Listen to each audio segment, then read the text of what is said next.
রাজধানীর পেট্রোল পাম্পগুলোর পরিস্থিতি আমরা জানবো। আসাদগেট থেকে আমাদের সঙ্গে যুক্ত হচ্ছেন সহকর্মী ফাহিম ইউসুফ।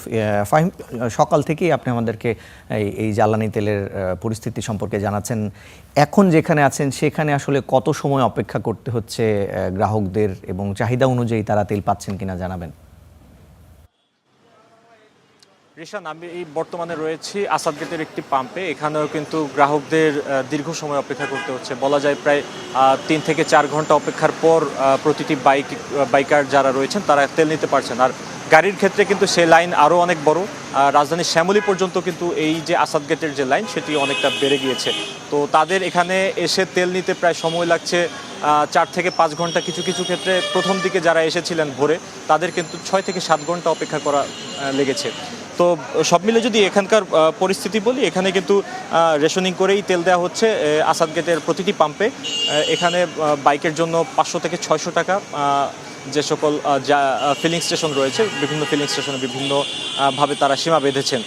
আর গাড়ির জন্য কিন্তু 1500 থেকে 2000 পর্যন্ত সেটি সীমা তারা করেছেন।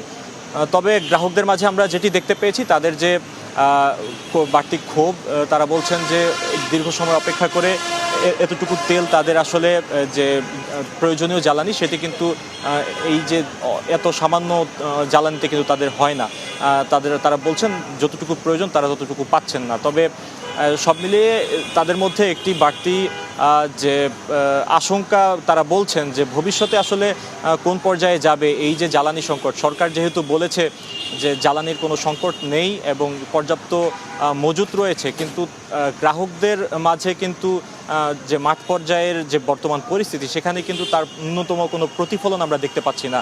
তারা কিন্তু সকলের মধ্যে আমরা একটি বাড়তি শঙ্কা দেখতে পেয়েছি যে কিছুদিন নাগাদ হয়তো তেল শেষ হয়ে যাবে, এমন একটি শঙ্কা থেকে তারা কিন্তু সকলেই প্রতিটি ক্ষেত্রে আমরা দেখতে পেয়েছি যে বাড়তি তেল নেয়ার প্রতি কিন্তু তারা ঝুঁকছেন।